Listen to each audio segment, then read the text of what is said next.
ఉపవాసం ఉంటున్న ఆనందను ఎలాగైనా సరే ఇంట్లోనే లాక్ చేయాలని చెప్పి అనన్య పని మనిషి చేత మత్తు ముందు కలిపిన పాలను ఇచ్చి పంపిస్తుంది.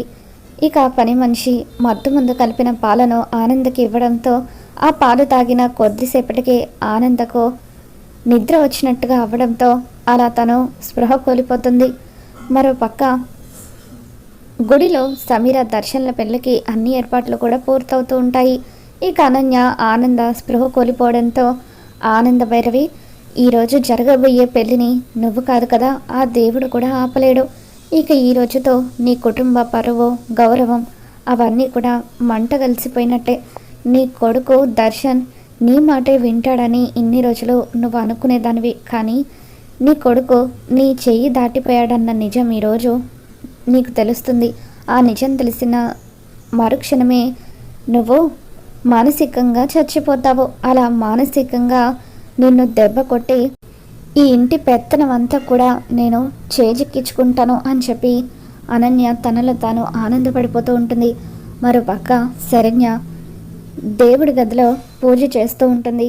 అమ్మవారికి దండం పెట్టుకుంటూ, తల్లి, నా భర్త దర్శన్ గారు ఎప్పుడూ కూడా సంతోషంగా ఉండాలి, ఆయనకి ఎటువంటి కష్టాలు ఉండొద్దు. ఒకవేళ నువ్వు ఆయన్ని కష్టపెట్టాలనుకుంటే ఆ కష్టాలన్నీ కూడా నాకు ఇచ్చేసి సంతోషాలని మాత్రమే ఆయనకి ఇవ్వు అని చెప్పి శరణ్య అమ్మవారికి దండం పెట్టుకుంటూ ఉంటుంది. ఇక అలా దండం పెట్టుకుంటూ ఉండగా సడన్గా అమ్మవారి ముందు వెలిగించిన దీపం కొండెక్కుతుంది. దాంతో శరణ్య ఒక్కసారిగా కంగారు పడిపోతూ, తల్లి, ఏంటమ్మా ఇది? నా భర్తకు మంచి జరగాలని నేను కోరుకుంటూ ఉంటే సడన్గా ఇలా దీపం కొండెక్కడం ఏంటి అని చెప్పి శరణ్య కంగారు పడుతూ ఉంటుంది. ఇంతలో లీలావతి అక్కడికి వస్తుంది. ఏమైంది శరణ్య, ఎందుకు అంతలా కంగారు పడుతున్నావని అంటూ ఉంటే, అత్తయ్యగారు, దీపం కొండెక్కింది అత్తయ్యగారు అని చెప్పి శరణ్య అంటుంది. అయ్యో, అటువైపు నుండి ఇటువైపు నుండి గాలేమీ రావట్లేదు కదా, మరి ఇలా ఉన్నట్టుండి దీపం కొండెక్కిందేంటమ్మా, ఇలా జరగడం మంచిది కాదు, అపశకునం అని చెప్పి లీలావతి అంటూ ఉంటే శరణ్య ఎంతగానో కంగారు పడిపోతూ ఉంటుంది. ఇక ఇంతలో కోటేశ్వరరావు అక్కడికి వస్తాడు.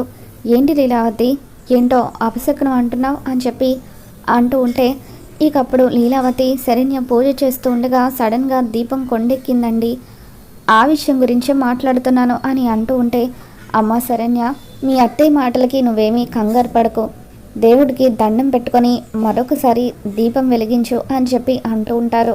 అలాగే మామయ్య గారు అని చెప్పి శరణ్య దేవుడి ముందు మరొకసారి దీపం వెలిగిస్తుంది. ఇదంతా కూడా చాటుగా ఉండి అనన్య చూస్తూ ఉంటుంది. వసే శరణ్య, ఈ రోజుతో నీ జీవితం కొండెక్కబోతుంది.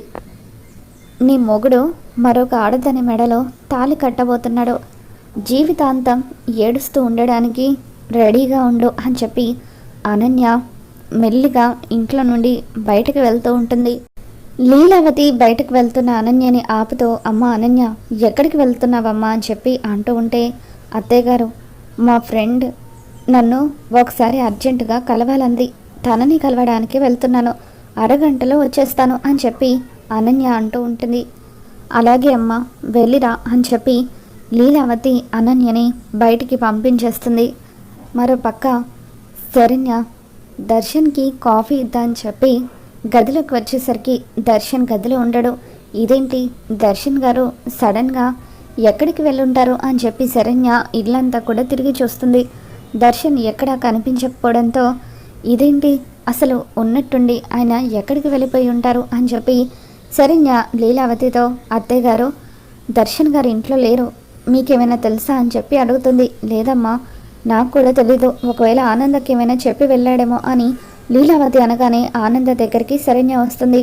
ఆనంద నిద్రపోవడం చూసి, అత్తయ్య గారు ఏంటి ఈ టైంలో, రోజు నిద్రపోరు కదా, మరి ఇప్పుడేంటి నిద్రపోతున్నారు, ఒకవేళ బాగా అలసిపోయి పడుకున్నారేమో, డిస్టర్బ్ చేయడం ఎందుకులే అని చెప్పి శరణ్య అక్కడి నుండి కిందికి వచ్చేస్తుంది. ఎందుకో ఈరోజు మనసు బాగా కీడు శంకిస్తుంది, ఒకసారి గుడికి వెళ్ళి అమ్మవారిని దర్శించుకొని వస్తే మనసుకి ప్రశాంతత కలుగుతుందని చెప్పి శరణ్య లీలావతితో, అత్తయ్య గారు, నేను ఒకసారి గుడికి వెళ్దాం అనుకుంటున్నాను అత్తయ్య గారు, ఎందుకో మనసంతా కీడు శంకిస్తుంది అని చెప్పి అంటూ ఉంటే, అలాగే అమ్మ, వెళ్ళిరా అని చెప్పి లీలావతి అంటూ ఉంటుంది. అత్తయ్య గారు పడుకొని ఉన్నారు. ఒక హాఫ్ అన్ అవర్ తర్వాత జ్యోతికి ఫ్రూట్స్ ఇచ్చి అత్తయ్య గారికి ఇవ్వమని చెప్పండి, ఈ రోజంతా అత్తయ్య గారు ఉపవాసం ఉంటున్నారట అని చెప్పి శరణ్య లీలావతికి చెప్పడంతో అవన్నీ నేను చూసుకుంటానులేమ్మా, నువ్వు వెళ్ళు, మళ్ళీ గుడి క్లోజ్ అయ్యే టైం అవుతుంది అని చెప్పి అంటూ ఉంటే అలాగే అత్తయ్య గారు అంటూ శరణ్య బయటకు వెళ్ళిపోతుంది. శరణ్య అలా రోడ్డు మీద నడుస్తూ వెళ్తూ ఉండగా తన ఎడమ కన్ను అదురుతూ ఉంటుంది. అలా ఎడమ కన్ను అదురుతూ ఉండడంతో ఇదేంటి ఈరోజు అంతా కూడా ఇలా జరుగుతుంది, ఒకవేళ దర్శన్ గారికి ఏదైనా ప్రమాదం జరగబోతుందా అని చెప్పి ఆ సమీర మళ్ళీ ఏమైనా చేయబోతుందా? ఉదయం దర్శన్ గారికి సమీర ఫోన్ చేసింది. అత్తయ్య గారు అంతలా వార్నింగ్ ఇచ్చిన తర్వాత కూడా సమీర దర్శన్ గారికి ఎందుకు ఫోన్ చేసినట్టు ఇప్పుడే వెళ్ళి దాని సంగతి తెలుస్తాను అని చెప్పి శరణ్య సమీర ఇంటికి వెళ్తుంది. ఇక ఆ టైంలో సమీర ఇంట్లో లేదని పని మనిషి చెబుతూ ఉంటుంది. ఎక్కడికి వెళ్ళిందని చెప్పి శరణ్య అంటూ ఉంటే తెలీదమ్మా అని చెప్పి ఆ పని మనిషి చెబుతూ ఉంటుంది. ఇక ఇంతలో గుడిలో సమీర అనన్య వీళ్ళిద్దరూ కూడా పెళ్లి ఏర్పాట్లు చేస్తూ ఉంటారు. అప్పుడు పంతులు గారు అమ్మ తాళిబొట్టిలా ఇవ్వండి, పూజలో ఉంచుతాను అని చెప్పి అంటూ ఉంటే సమీర తాళిబొట్టు కోసం హ్యాండ్ బ్యాగ్లో వెతుకుతూ ఉంటుంది. ఇక అది కనిపించకపోవడంతో వెంటనే పని మనిషికి ఫోన్ చేసి ఏయ్ నేను తాళిబొట్టు బ్యాగ్లో పెట్టమని చెప్పాను కదా, ఎక్కడ పెట్టావని సమీర అడుగుతూ ఉంటే అమ్మ మీ హ్యాండ్ బ్యాగ్లోనే పెట్టానమ్మా, ఆ బాసికల పక్కనే పెట్టాను అని పని మనిషి అంటూ ఉంటుంది. ఇక అప్పుడే అక్కడి నుండి వెళ్ళిపోతున్న శరణ్య చెవిన ఆ మాటలు వినపడతాయి. ఇక వెంటనే వెనక్కి వచ్చి ఆ పని మనిషితో ఏయ్ ఇప్పుడే సమీర ఎక్కడికి వెళ్ళిందంటే నాకు తెలియదని చెప్పావు కదా, మరి బాసికాలు అంటున్నావు, తాళిబొట్టు అంటున్నావు, ఇంతకీ ఎక్కడికి వెళ్ళింది, అది ఏం చేయబోతుంది అని చెప్పి ప్రశ్నిస్తూ ఉంటే ఇక అప్పుడు ఆ పని మనిషి భయపడిపోయి అమ్మ ఈరోజు సమీర అమ్మగారు దర్శన్ బాబు గారు శివాలయంలో పెళ్లి చేసుకోబోతున్నారమ్మా అని చెప్పి నిజం బయట పెట్టేస్తుంది. ఇక దాంతో శరణ్య ఒక్కసారిగా షాక్ అవుతూ ఏడుస్తూ పరుగున ఈ పెళ్ళి ఎట్టి పరిస్థితుల్లోనూ జరగకూడదు, సమీర లాంటి వాళ్ళు ఇంటి కోడలుగా అడుగు పెడితే దర్శన్ గారి జీవితంతో పాటు అత్తయ్య గారి పరువు కూడా పోతుంది, ఆ సమీర అత్తయ్య గారిని ఇబ్బంది పెట్టి ఆస్తి అంతా కూడా చేజిక్కించుకోవడానికి ఇదంతా ప్లాన్ చేస్తుంది అని చెప్పి పెళ్ళి ఎలాగైనా ఆపాలని చెప్పి శరణ్య ఆటోలో గుడికి వస్తూ ఉంటుంది. మరోపక్క గుడిలో అనన్య అన్ని ఏర్పాట్లు పూర్తి చేస్తుంది. సమీరని పెళ్లి కూతురుగా రెడీ చేసి దర్శన్ని సమీరను పెళ్లి పీటల మీద కూర్చోబెడుతుంది. చాలా థ్యాంక్స్ అనన్య, పెళ్ళి పెద్దగా మారి మా ఇద్దరి పెళ్ళి దగ్గరుండి జరిపిస్తున్నావు అని చెప్పి అంటూ ఉంటే మీది నిజమైన ప్రేమ, అందుకే మీ ప్రేమ గెలవాలని కోరుకొని ఇదంతా చేస్తున్నాను అని చెప్పి అనన్య అంటూ ఉంటే దర్శన్ కూడా ఎంతగానో ఆనందపడిపోతూ ఉంటాడు. సమీర ఇక ఈ రోజుతో నువ్వు నా భార్యవి కాబోతున్నావు, నువ్వు ఎవరికి భయపడాల్సిన అవసరం లేదు అని చెప్పి దర్శన్ సమీరకి చెబుతూ ఉంటాడు. మరోపక్క లీలావతి పని మనిషి జ్యోతిని పిలిచి ఫ్రూట్స్ తీసుకెళ్ళి ఆనంద భైరవికి ఇవ్వమని చెబుతుంది. ఇక జ్యోతి ఫ్రూట్స్ తీసుకొని ఆనంద భైరవి గది దగ్గరికి వచ్చి అమ్మగారు అమ్మగారు అని చెప్పి పిలుస్తూ ఉంటుంది. ఆనంద భైరవి ఉలుకు పలుకు లేకుండా పడిపోయి ఉండడంతో లీలావతి దగ్గరికి భయంగా వచ్చి అమ్మగారు నేను ఆనంద భైరవి అమ్మగారిని ఎంతసేపు పిలుస్తున్నా పలకడం లేదు, నాకు భయంగా ఉంది అని పని మనిషి అంటూ ఉంటే లీలావతి రోహిత్ కంగారుగా వచ్చి ఆనందని పిలుస్తూ ఉంటారు. ఆనంద అస్సలు చలనం లేకుండా పడిపోయి ఉంటుంది. రోహిత్ ఏమైంది ఆనందకి, ఈరోజు ఉదయం వరకు బాగానే ఉంది కదా, ఒకసారి డాక్టర్కి ఫోన్ చేయని చెప్పి లీలావతి అనడంతో రోహిత్ డాక్టర్కి ఫోన్ చేస్తాడు.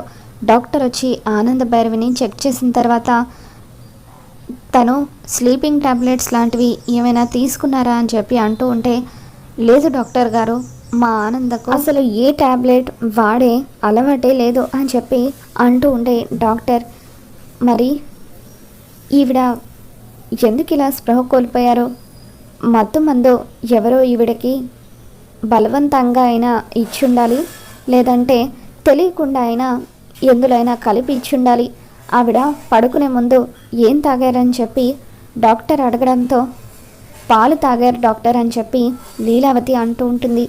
ఆ పాలల్లోనే మత్తు మందు కలిసింది, అందుకే ఈవిడ ఇలా అయిపోయారు అని చెప్పి డాక్టర్ అనడంతో ఇక లీలావతి రోహిత్ కంగారు పడిపోతూ ఉంటారు. అదేంటి డాక్టర్, మా ఆనందకు ఎవరు మత్తివ్వాలనుకుంటారని చెప్పి లీలావతి అంటూ ఉంటే, అది మీ ఇంట్లో వాళ్ళ పని అయ్యి ఉండొచ్చు, ఇంకెవరిదైనా అయ్యి ఉండొచ్చు, కానీ తనకి మాత్రం మత్తు ఇచ్చారు అని చెప్పి నేను ఒక ఇంజెక్షన్ ఇస్తాను, ఆ ఇంజెక్షన్ ఇస్తే కొద్దిసేపటికి తన స్పృహలోకి వస్తుందంటూ డాక్టర్ ఆనందకి ఒక ఇంజెక్షన్ ఇస్తారు. ఇక డాక్టర్ వెళ్ళిపోయిన కొద్దిసేపటికి ఆనంద స్పృహలోకి వస్తుంది. ఏమైందక్క, నాకు తలంతా ఇలా తిరుగుతుంది ఏంటి అని చెప్పి ఆనంద అంటూ ఉంటుంది. ఇక దాంతో లీలావతి రోహిత్ కంగారు పడిపోతూ ఉంటారు. అవును పిన్ని, అసలు నీకు మత్తి ఇవ్వాల్సిన అవసరం ఎవరికి ఉంటుంది? ఇప్పుడే డాక్టర్ చెప్పారు నువ్వు తాగిన పాలల్లో మత్తు మందు కలిసిందని అని చెప్పి రోహిత్ అంటూ ఉంటే ఆనంద ఆలోచనలో పడుతుంది. నాకు మత్తిచ్చారంటే ఖచ్చితంగా మళ్ళీ ఏదో కుట్ర జరగబోతుంది, ఆ కుట్ర ఏంటో తెలుసుకోవాలని చెప్పి అనన్య ఎక్కడుందా అని చూస్తూ ఉంటుంది. ఇంట్లో అందరూ ఉండి దర్శన్, శరణ్య, అనన్య వీళ్ళు ముగ్గురు కనిపించకపోవడంతో అక్క వీళ్ళు ముగ్గురు ఎక్కడికి వెళ్ళారు అని ఆనంద అడుగుతుంది. అనన్య ఎవరో ఫ్రెండ్ని కలవాలని చెప్పి హడావిడిగా వెళ్ళిపోయింది. శరణ్య గుడికి వెళ్ళింది. దర్శన్ ఎక్కడికి వెళ్ళాడో ఎవరికి చెప్పలేదు అని లీలావతి అనడంతో, ఏంటి దర్శన్ ఎక్కడికి వెళ్ళాడో ఎవరికి తెలీదా, మరి ఎక్కడికి వెళ్ళినట్టు అని చెప్పి ఆనంద దర్శన్కి ఫోన్ చేస్తుంది. ఫోన్ స్విచ్ ఆఫ్ వస్తూ ఉంటుంది. ఇక ఉదయం దర్శన్ పెళ్లి కొడుకుగా రెడీ అవ్వడం, ఫోన్ స్విచ్ ఆఫ్ రావడం, ఇవన్నీ కూడా ఏదో తేడాగా ఆనంద భైరవికి అనిపిస్తూ ఉంటాయి. ఖచ్చితంగా ఏదో జరగబోతుంది, ఈ అనన్యనే నాకు మత్తిచ్చుంటుంది అని చెప్పి ఆనంద హడావిడిగా శరణ్యకి ఫోన్ చేస్తుంది. అమ్మ శరణ్య, నువ్వెక్కడున్నావమ్మా అని చెప్పి అంటూ ఉంటే, అత్తయ్య గారు ఘోరం జరిగిపోతుంది, శివాలయంలో దర్శన్ గారు సమీరని పెళ్లి చేసుకుంటున్నారట అని చెప్పి ఈ విషయం ఇప్పుడే నాకు తెలిసింది, నేను వెంటనే గుడికి బయలుదేరి వెళ్తున్నాను అత్తయ్య గారు అని చెప్పి శరణ్య అంటూ ఉంటుంది. దాంతో ఆనంద, అమ్మ శరణ్య నువ్వేమీ కంగారు పడకమ్మా, ఎట్టి పరిస్థితులను ఈ పెళ్లి జరగదు, నేనున్నాను కదా, ధైర్యంగా ఉండు అని చెప్పి ఆనంద శరణ్యకి ధైర్యం చెప్తూ ఉంటుంది. ఇక అనన్య కాసేపట్లో ఈ పెళ్లి జరిగిపోతుంది, నేను అనుకున్నది జరగబోతుంది అని చెప్పి ఎంతగానో ఆనందపడిపోతూ ఉంటుంది. ఇదిగోమ్మా ఈ జీలకర్ర బెల్లం ఇద్దరు ఒకరి తలపై మరొకరు పెట్టుకోండి అని చెప్పి పంతులు గారు అంటూ ఉంటారు. ఇక అప్పుడే సమీరకి ఫోన్ వస్తూ ఉంటుంది. పని మనిషి ఫోన్ చేసి, అమ్మా దర్శన్ బాబు గారి భార్య ఇక్కడికి వచ్చారమ్మా, సరిగ్గా అదే టైంకి మీరు తాలిబొట్టు గురించి ఫోన్ చేసేసరికి ఆవిడకు పెళ్లి గురించి తెలిసిపోయింది, ఎలాగైనా పెళ్ళి ఆపుతానని ఇప్పుడు గుడికి బయలుదేరి వస్తున్నారు అని చెప్పి పని మనిషి చెప్పడంతో అప్పుడు సమీర, పంతులు గారు ఈ జీలకర్ర బెల్లం ఇదంతా అంటే టైం పడుతుంది కాబట్టి అవేవీ అవసరం లేదు, అర్జెంటుగా దర్శన్తో నా మెడలో తాళి కట్టించండి అని చెప్పి అంటూ ఉంటుంది. దాంతో పంతులు గారు సరే అమ్మా అని చెప్పి దర్శన్ చేతికి తాళి పుట్టిస్తూ మంత్రాలు చదువుతూ ఉంటారు. ఇక అనన్య అలా నిలబడి చూస్తూ ఉంటుంది. సరిగ్గా అదే టైంకి అనన్యకు ఆనంద భైరవి ఒక వీడియో పంపిస్తుంది. ఇక ఆ వీడియోలో ఎట్టి పరిస్థితుల్లోనూ శరణ్య కిడ్నాప్ విషయంలో నా హస్తం కూడా ఉందని ఎవరికీ తెలియకూడదు సమీర, నువ్వెలాగో బయటపడిపోయావు కదా, కాబట్టి ఇక ఈ విషయాన్ని ఇంతటితో వదిలేసే. ఇప్పటి వరకు మా ఆయన దృష్టిలో నేను ఎంతో మంచిదానిలాగా నటిస్తున్నాను, ఇప్పుడు పొరపాటున ఈ విషయం మా ఆయనకు తెలిసి శరణ్య కిడ్నాప్ వెనుక నా హస్తం ఉందని బయటపడితే అప్పుడు మా ఆయన నాకు విడాకులిచ్చి ఇంట్లో నుండి బయటకు గెంటేస్తాడు, నా కాపురం నాశనం అయిపోతుంది, అందుకే ప్లీజ్ ఈ విషయాన్ని ఇంతటితో వదిలేసే అంటూ అనన్య సమీరతో ఫోన్లో మాట్లాడే వీడియోని ఆనంద రికార్డ్ చేస్తుంది. ఇక అదే వీడియో అనన్యకు పంపించి బ్లాక్మెయిల్ చేస్తూ, చూడు అనన్య, మర్యాదగా దర్శన్కి సమీరకి జరగబోతున్న పెళ్ళిని నువ్వే ఆపాలి, ఆపకపోతే డైరెక్ట్గా ఈ వీడియోని పోలీసులకి చూపిస్తాను, అలాగే రోహిత్కి కూడా చూపిస్తాను, పోలీసులు నిన్ను అరెస్ట్ చేస్తారు, రోహిత్ నిన్ను చీకొట్టి ఇంటి నుండి బయట గెంటేస్తాడు, ఇదంతా జరగకుండా ఉండాలంటే శరణ్యకి అన్యాయం జరగకుండా ఆపాల్సింది నువ్వే, ఈ పెళ్ళిని నువ్వే ఆపాలి అని చెప్పి ఆనంద అనన్యని బ్లాక్మెయిల్ చేస్తుంది. ఇక దాంతో భయపడిపోయిన అనన్య, ఆపండి, వద్దు, ఈ పెళ్ళి జరగకూడదు అని చెప్పి అంటూ ఉంటుంది. ఇక దాంతో సమీర ఒక్కసారిగా షాక్ అవుతూ ఉంటే, అవును సమీర, ఎట్టి పరిస్థితుల్లోనూ ఈ పెళ్లి జరగకూడదు, జరిగితే నాకు అన్యాయం జరుగుతుంది అని చెప్పి అనన్యని ఈ పెళ్ళిని ఆపుతుంది. ఏంటనన్య, నీకేమైనా పిచ్చి పట్టిందా? ఇక్కడి వరకు వచ్చిన తర్వాత ఈ పెళ్ళి జరగకూడదు అంటే ఎలా? అవతల శరణ్య వచ్చేస్తుంది, తను వచ్చేసరికి పెళ్ళి జరిగిపోవాలి అని సమీర అంటూ ఉంటే, లేదు లేదు, ఈ పెళ్ళి జరగడానికి నేను ఒప్పుకోను అంటూ తాళిబొట్టు లాక్కుని తన దగ్గరే పెట్టేసుకుంటుంది అనన్య. అనన్య, మర్యాదగా ఆ తాళిబొట్టు ఇవ్వు అని చెప్పి సమీర ఎంత అడిగినా సరే, లేదు లేదు, నేను ఇవ్వను, ఇప్పుడు ఈ తాళిబొట్టు ఇస్తే నా కాపురం కూలిపోతుంది అని చెప్పి అనన్య టైం వేస్ట్ చేస్తూ ఉండగా అక్కడికి శరణ్య వెనకాలే పోలీసులు కూడా వస్తారు.